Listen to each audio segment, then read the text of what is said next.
Yo, what's going on, everybody? Welcome back to the show, the podcast.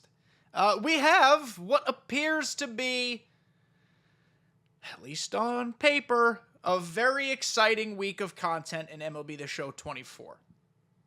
It's very important, however, to recognize the fact that no matter, and I say this respectfully, no matter how good this content is, next week we are going to see a significant mass exodus from MLB The Show. We're going to see a significant mass exodus from a lot of video games, not just MLB The Show, because College Football 25 is dropping. So, I guess the content is fleeting, the fun is fleeting, I don't know. But we're going to talk about maybe what can we expect next week, or this week, I suppose, because that's when the content's coming out. So thank you guys for being here for another the show, the podcast episode. Marbles in my mouth this morning.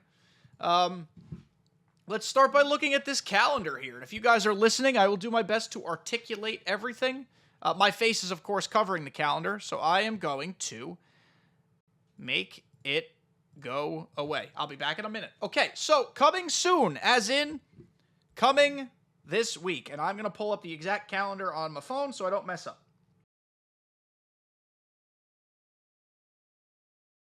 On the 12th, which is Friday. So basically everything's coming Friday. I'm guessing maybe there might be a headliner on Tuesday, but I don't know if headliners rustle your jimmies in a way that, you know, gets you all sorts of excited. That's really depends on the card. But Friday's a big content day.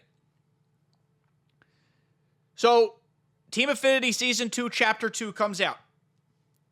I want to start there and spend a couple minutes on this, because I'm curious if SDS learned from how Season 2, Chapter 1 was not smart. We've talked about this before. Why was Season 2, Chapter 1 Team Affinity not smart? The cards were still 89s, and most of them were not going to crack your lineup. They were not going to compete for a lineup spot. And why is that? That's because you already had collection cards, you already had individual team collection cards, you had a wild card. 89s weren't moving the needle. Team Affinity should have started at 92. And now that, you know, we've got this Royce Lewis Lightning card on the screen, who's a 95. Here he is in all his glory. I'm a big fan. Only 13 at-bats, 6 hits, all singles. A little frustrated about that, but he's got a nice swing. Event rewards. Jorge Polanco, they're 93s now. The World Series rewards. Where are they? The World Series rewards are 97s. The BR rewards, I should have just stayed on my lineup screen. The BR rewards are 95s. What does that mean? I think if they're smart, Team Affinity, Season 2, Chapter 2, they need to be 95s. We need to skip the 92 rating and go straight to 95s. It should have started at 92 from the start. It did not. But now we need to go straight to 95s. That's the only way these cards will be competitive. And as you can see, for a lot of people, they still might not make much of a difference, but they will be better than what they otherwise would have been as 92s. You look at my team. Now, normally, I play a significant amount more than everybody else does. I have not played MLB The Show a ton. Really, for about a month. I did just unlock my third wild card. I'm at 800,000 PX or regular XP. For some people, that might be a lot. For some people, that might be a little. I actually feel like I've probably fallen more in the median, the middle this time around. I know people who already have all 3 XP bosses. Now, those are grinders, for sure. But I don't even have one yet. But even for me, as someone with 800,000 PXP, that means I have 3 wildcard spots plus Babe Ruth. So that's 4 guaranteed 99s. The 95s will, like, compete at second. They'll compete in center field. They'll compete in right. Maybe at third and DH. There's a lot of third basemen right now, especially if you wildcard George Brett like I did, because George Brett's incredible. And maybe for bench spots, which are always kind of in flux anyway. But, like, this Nolan Arenado came from... Oh, he was a collection. Yeah, collections are at 97 too, guys. I mean, I feel like Team Affinity has to be 95s. Hell, if they made Team Affinity's 96s, 97s, we'd be in business. We would be in business if that happened. That would actually make this a little more fun. The power creep would be accelerated. It'd give us more time to play with better cards. Team Affinity this week is big. I imagine we're going to start getting teases on Monday or Tuesday. Like I said, college football's coming. There's no stopping college football. It's a runaway freight train. There is no stopping the hype and the player base that college football is going to have, at least for its first month of existence. Maybe longer, probably longer, but at least for its first month. But for those of us who are going to keep playing MLB The Show, we need something to keep us excited because the game simply has not been that exciting. If Team Affinity is good, that's a great first step. I just want options, man. Pitching right now is abysmal. Pitching in Season 2 stinks. Core Pedro is not even my favorite. Roy Halladay, any iteration of him is going to be in your rotation. And then it's just like 3 pieces of garbage. Like, I don't want to use any of these guys in ranked, Jake Irvin, Mike Messina, and Clark Schmidt, but I have to. I'm not good with Shohei. You guys will see on Thursday, Pablo Lopez is horrible. And then it's just a bunch of crap. I mean, I don't have every pitcher in the game, but like, if I wanted them, or if they were good enough, I'd go get them. There just aren't that many. Bullpens are pretty good. I'll give you that bullpens are pretty good. Starting rotation specifically needs some help. So if Team Affinity can like fix a little bit of the starting rotation, it is all-star themed, so that opens up a ton of options. And give us like some 95s or 96s to work with, I'm in. If Team Affinity's 92s, we're going to have a massive problem on our hands. Massive, massive problem on our hands. What else is coming up this week? All-Star Week collection. Very interested to see how that goes. Is that going to be a Team Affinity-related collection? Probably. Maybe they just do a generic All-Star cards collection. That would be different than what they've done so far this year. They've kind of removed card series collections almost entirely. My guess it'll be like if you have 15 Team Affinity guys, you get this guy. If you have 20, if 25, 30, etc., etc. Those cards should be 97s. I would argue that at this point, let's just throw caution to the wind and make the Team Affinity All-Star Week collection of 99. They won't do that, but I would argue they should. They've got to compete with the top-end cards right now. If we're at Season 2 collection 97s, the All-Star Week collection needs to be a great card. Like a great card. It's got to be, I don't know. I mean, Giancarlo Stanton has had a great World All-Star Game MVP card, but he just got a cornerstone captain. Elias Diaz just got a captain card, so it can't be him. I'm just trying to think of guys who'd be fun. It's just got to be a high-rated card at this point, because ranked is not fun with low-ranked cards. And we're at the point where the power creep is like starting to make it a little better. PCIs are a little bigger. Hitters are actually better than pitchers right now. But it's got to be a good card. Also on Friday, we have the All-Star Game event. It seems like they're committed to doing events for a week now. In the beginning of the year, they said they'd all be 2 weeks. Clearly, they've pivoted off that. I think a week is too short. I think 2 weeks is too long. If we can go 10 days, split the difference, I'd be a big fan, but that's just nitpicking. Whatever it is, it is. The All-Star Game event, I hope, is fun, and I hope it's not at Capitol Lang. This event was like, was it worth doing this event to get Adam Duvall? Absolutely not. Home Run Derby cards traditionally are awful, just because they're built poorly. They have no vision, no clutch, no contact, usually no fielding or speed. They just throw everything into power, and that creates for like a weirdly imbalanced, not good card. I mean, take a look historically at just about every Home Run Derby card except the winner. The winner and the runner-up of the Home Run Derby, those cards usually smack.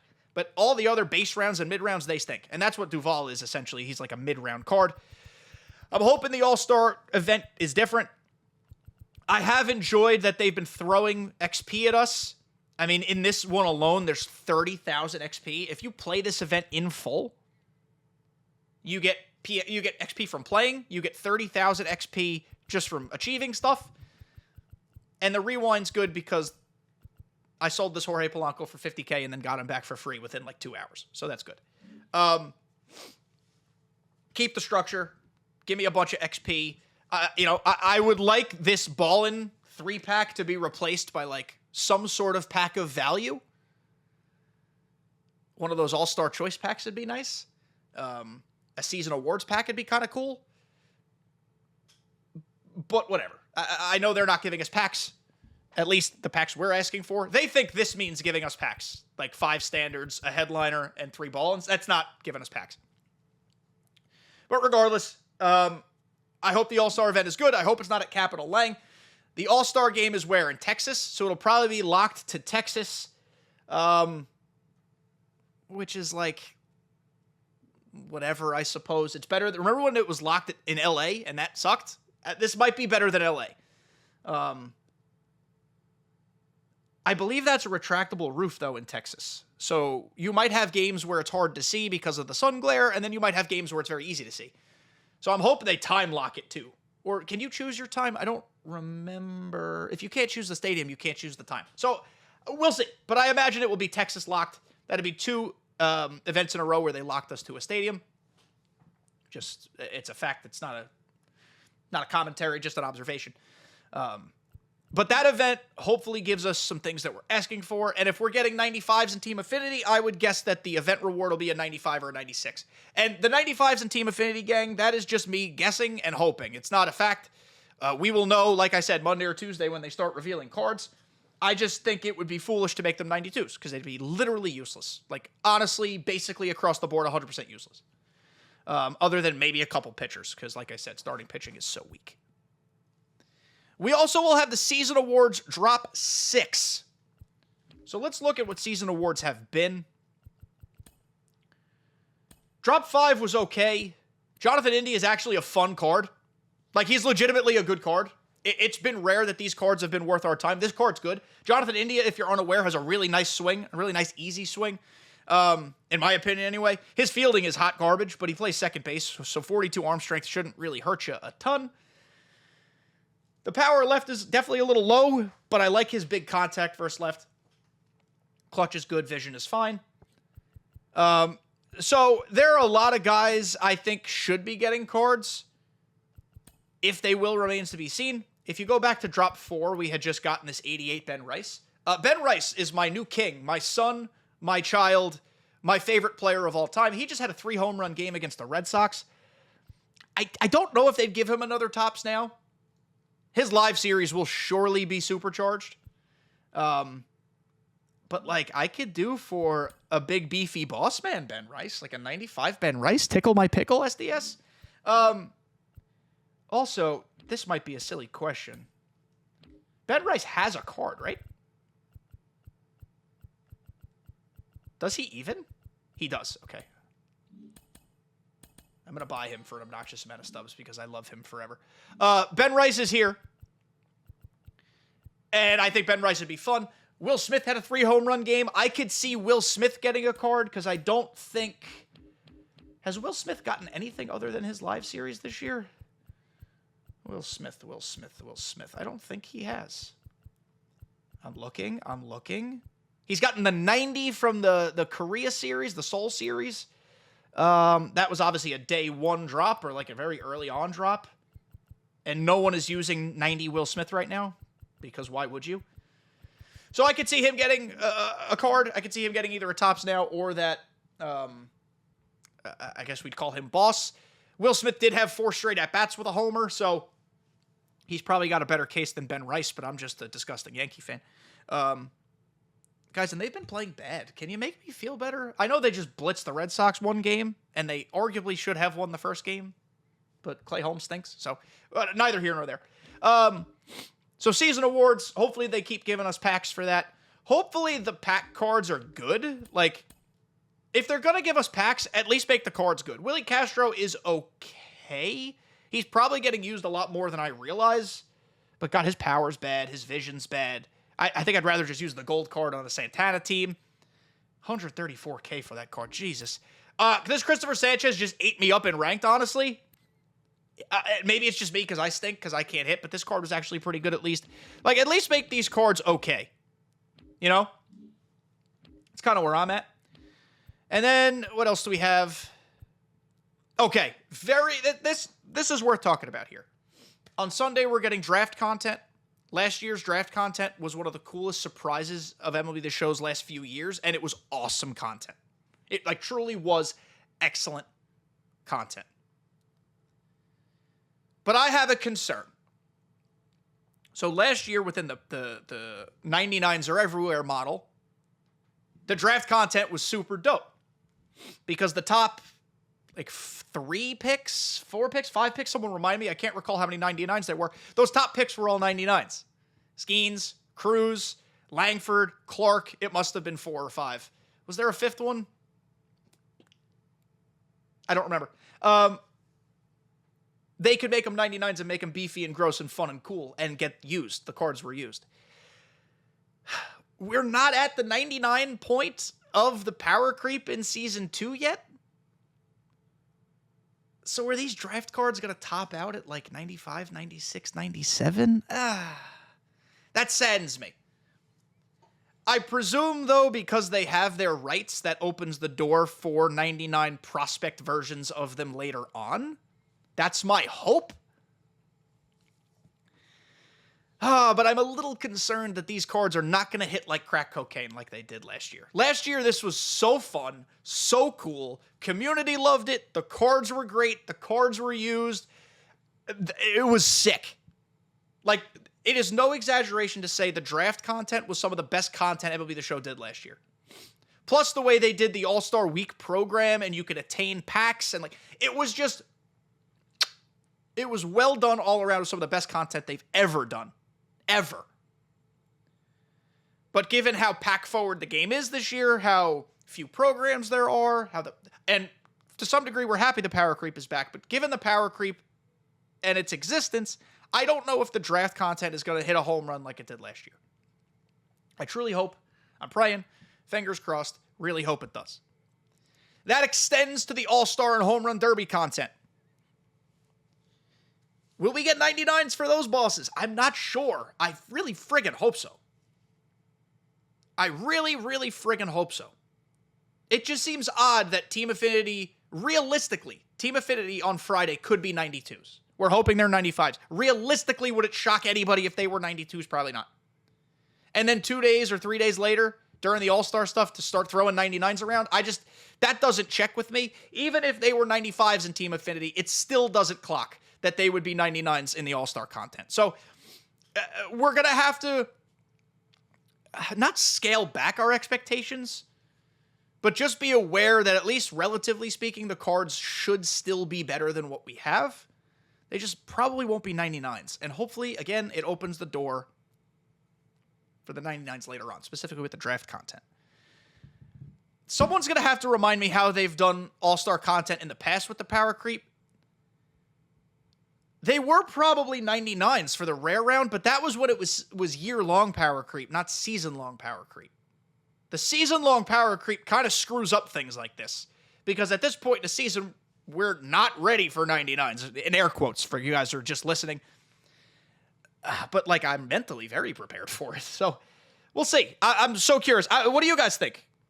What do you guys expect from All-Star content and draft content? Are we getting any 99s out of that? Maybe a collection 99? Like, I'm so not sure. I'm preparing myself mentally for them to be 97s as the rare rounds, but I'm interested in what you guys think. Is it an L if they're not 99s? Do you understand if they're not 99s? Just let me know what you guys think in the comments, because we all had a blast during All-Star content last year, and traditionally, All-Star content is the most fun because it's live that night. We'll see. We'll see. And then that's really it going on. Like, it's been a slow couple weeks. I'm hoping once the All-Star break ends, content will start picking up again, especially with, that big college football game coming out that everyone cares for. I don't know. I just feel like it's too early to be in, like, the quiet period, the doldrums, SAT word, of MLB The Show. I said this last week or the week before, or probably a couple times at this point. It is way too early for creators to be going back and playing old games on YouTube. And, like, just about every creator of note, just about, is doing MLB The Show 21 content. Not even 23, 21. That's a little concerning, if you ask me. So I hope SDS pumps up the volume, speeds up the creep a little bit, just gives us stuff to do. Like, I don't feel any urgency to play this game. Probably better for my mental health. But I feel like if you're a Ultimate Team gaming team, or development team, rather, you should want to create urgency to get people on your game to do things, to unlock things, to earn things, to play the modes, to use the cards. Like, something should be creating a sense of urgency to be like, wow, they just dropped this. I need it. Very few things that have come out in this game lately have made me say, I need it, and especially I need it now. Like, the Jorge Polanco from Events, super dope. I certainly needed it. I needed it when I got there. Vlad Guerrero, super cool card for BR. I'll get there when I get there. And I ended up having a couple good runs, a couple 7-0s helped. Got Guerrero. But, like, nothing has made me say, wow, I need to go on and buy this pack. I need to go on and play this program. That's a problem. And fundamentally, that is a development problem because they're not creating stuff that's getting us excited. So, hopefully this All-Star Week content starts to turn the tide. Again, people are going to leave for college football anyway. They're going to leave just about every game they're playing for college football anyway. That's not necessarily SDS's fault, though they have not helped in the situation, admittedly. But that's where we are. So let me know what you guys think about All-Star Week content, what you're excited for, if you're excited. And let me know about that 99s thing. I'm super curious. But that's going to do it for this edition of the show, the podcast. Next week, I'm going to be recording ahead of time. I think, maybe. TBD on that. I might try to get a guest lined up for next week. I have to go away. I'm going to New Jersey for a couple days for my fiance's bridal shower. Less than 100 days to the wedding now, so things are happening at a rapid pace. I have moved from consultant to the wedding to assistant in the wedding, and I don't care for that. But I'm going to be away for a few days. It's going to take away from my recording time, so I might try to can something this week. We'll see. TBD. Either way, you will have an episode to listen to. It just might not be a rapid recap of the All-Star content. But again, to be determined. Either way, thank you guys for making it to the end of this episode. I love you all as always. Enjoy your week. Enjoy your grind. And I'll see you next time.